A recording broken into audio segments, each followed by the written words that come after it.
So I'm making this video in two parts. I made the first part of the video last night. You'll see it late in a bit, but I'm making the second part of the video because I still have more to say.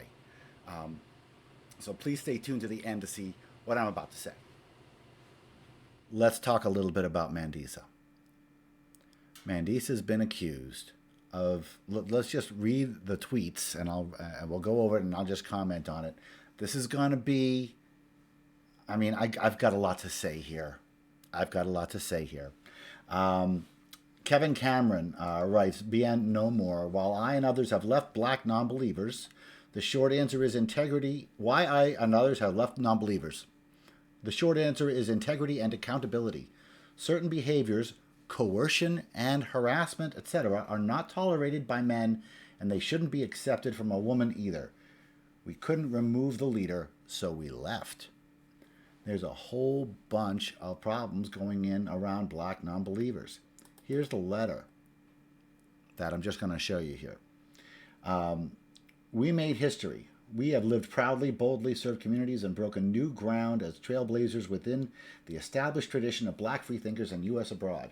Most importantly, we created a place for black non-believers, secularists, and humanists, black queer folk, and people questioning to come and feel safe in their non-belief and skepticism. Which is why we, as a collective of affiliates, have unanimously decided to change how we work at this critical time. Effective immediately, we will no longer be moving forward in our roles as leaders with black non-believers organizations, its affiliates, or its founder and president, Mandisa Thomas. After careful consideration, due diligence, and a thorough internal investigation of events. Oh, she had due process. We'll talk a little bit more about that. A thorough investigation of events that culminated horribly in the recent Black Nonbelievers CCon cruise, including but not limited to interviews, direct testimony, and firsthand experiences we are unable to participate in future together as we originally hoped so. Okay. So we've got Mandisa Thomas, who I've known for a long time, and I helped out quite a bit. And I'll just say this right off the bat, she was my friend, and she raised her hand on the board of directors of American Atheists and said, yes, David Silverman has assault allegations against him. We do not need to hear his side of the story. Fire him without due process. Oh, and steal $10,000 from him in the process. Mandisa Thomas raised her hand and said, yes, let's do that to my friend of 10 years. So here she stands. And that was without due process. She had me fired. She raised her hand and said, yes, let's fire Dave because it's easier that way. And now here she stands. But she doesn't stand in the same place. My allegations were just a BuzzFeed article. They weren't researched. They weren't looked at. But apparently, she is so harassing. I mean, she's so bad to work with that people will not work with her and her own organization. People are just bailing from her organization. The black non-believers organizers from Detroit, Washington, Louisville, Portland, and New York City, they bailed on her because of her harassment of other people. Now, there's an article that somebody wrote, Roads to Reality. I will tell you, this person is not very reliable, so I want you to take it for a grain of salt. I just want to show you what happened. She actually accused me in this article of knowing that Mandisa was harassing people when I was knowing her. I asked her, by the way, first of all, no, I didn't. I asked her, by the way, what made you think I knew this? Just curious. She said, just because. And I said, guilt by association, understandable. In the future, feel free to ask me before writing. She's like, I never have and never will consult the likes of you for anything I write. So this person is not a source of information. She's not a journalist. She's not writing with information. So take what she says for a grain of salt. Board of Directors of American Atheists, there she is. And I believe there's one other black person on the board. And I can tell you that they are tokenizing her. I can tell you that they are very, very afraid of losing the black woman, possibly from the board. And that's why I can tell you that all these people, look at these people. Let's see. Steve Lowe, Kathleen, Matt, Marcia, Seth. These people all voted to not give me due process. And now here they are. Here Mandisa is. She's been abandoned by her own group after they did due process. And there is nothing on here that she's not threatened. I would speculate that the Board of American Atheists have already had a motion to declare her, declare their unanimous support for their friend Mandisa, who actually doesn't actually do very much at all.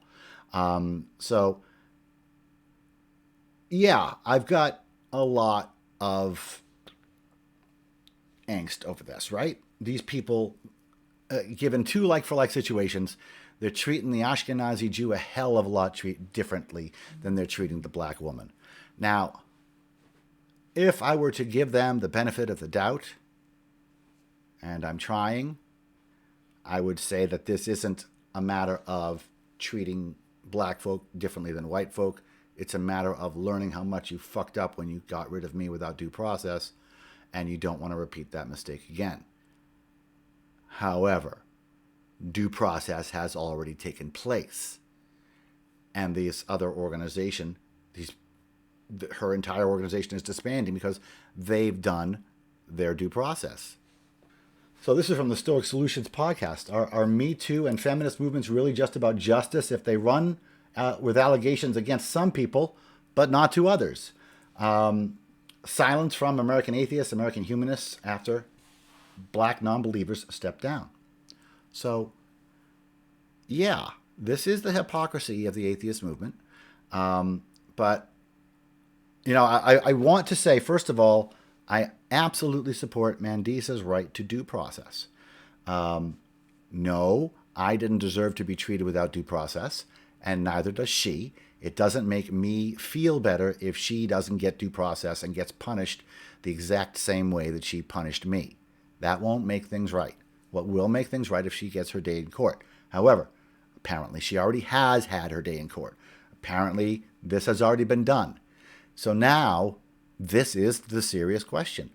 Does American atheists and the American humanists actually take assault, harassment? I don't know if it's assault or harassment. I don't know what it was. Apparently it's harassment and some really other bad stuff. Do you take it seriously? Is that okay? If she's gone through her due process, why is she still on the board? Why is she still there? Is it because she's a black woman? And would she be gone if she were a Jew or a white guy? In New York City. And if we look at Black Nonbelievers, oh my God, that's the entire organization. Okay. Detroit, Washington, D.C., that's 5. There's 1, 2, 3, 4, 5, 6, 7, 8. So Portland's gone, Detroit's gone, New York City's gone, Louisville's gone. So she's just gone from an 8 affiliate organization to a 3 affiliate organization because of her harassment, apparently, and she's still on the board. So look, I hope she gets all the due process. I hope I hope she's innocent. I hope she didn't hurt anybody. It doesn't look like that's true. It looks like she did hurt people. It looks like she fed up a whole bunch of people and she lost more than half of her organization, has deserted her on an organizational level. I still have a lot of anger and I still have a lot of resentment at those people who did that thing to me. And one of those people is Mandisa Thomas. And now that she's facing much worse and much more verified allegations than mine were, I hope that she appreciates due process. And I hope that she appreciates the fact that I support her due process, because I do. That's because due process is part of skepticism, And skepticism is not optional under any circumstances. Due process is not optional under any circumstances, even when it's politically expedient, even when it's cool. Skepticism isn't optional, and a skeptical organization should have due process for everybody. So there. I've done more for Mandisa by advocating her due process than she did for me that day. You're welcome. Have a nice day. They fired me from American Atheists without due process, and they are keeping Mandisa on the board after due process? That is racism. That's racism. That's tokenism. That's American atheists engaging in tokenism. Everybody listening to these words knows that if a white guy, if Wayne Aiken, were accused of harassment and tried by a trial of his peers at his own local group and thrown out because he was such a harasser, he'd be off that board. The only reason he's not off that board, the only reason she's not off that board is because she is black. She is a token. Now look, I'm the one who nominated Mandisa for her board position. She needs to step down. She needs to step down right now. If she were a good, caring activist, she'd step down and stop putting American atheists in this position. But she's not going to do that because AHA has already done that. And that means that she's only got one organization left that's not willing to badmouth her, that's not willing to disassociate themselves with her. And the reason they're not willing to disassociate themselves with her is because they are racist. It's because they are tokenizing her. They are keeping her despite all the reasons to get rid of her. And it's gross. And it's obvious. And we all know that if it were a white guy, that he'd be gone. Because this is racism. This is tokenizing. And this is shameful. You know, I remembered last night, after I made that other video, that when I applied for the American Atheist presidency, there was a debate on the board about whether or not it was okay to have a Jew do this, to have a Jew in this position. They actually had that discussion. And a lot of those board members, Neil, Frank, they're all still on that board. And they fired me fast. Yeah, they did. And they are holding on to Mandisa for dear life. Not because she adds value. She doesn't. She doesn't put butts in seats. She put no butts in their last convention seats. She doesn't go on and do anything at all to promote American atheists. At all. She is not vital to the organization except for the appearance of a black woman on the board. It's gross, but I think it's undeniable. And that's why I wanted to make the second half of this video, the second part of this video. This isn't okay. This is clear. This is very, very clear. Mandisa needs to get off that board. She should resign. If she were a good activist who cared about the cause, she would put the cause first and resign. If she doesn't have the guts to do that, she needs to be removed just like you would remove anyone else found guilty by her peers of committing a crime against them. Jesus Christ. It is time for American atheists to step up for once. Not be racist. Do the skepticism. You already did. The skepticism's been done. Now follow it. There. Now I feel better.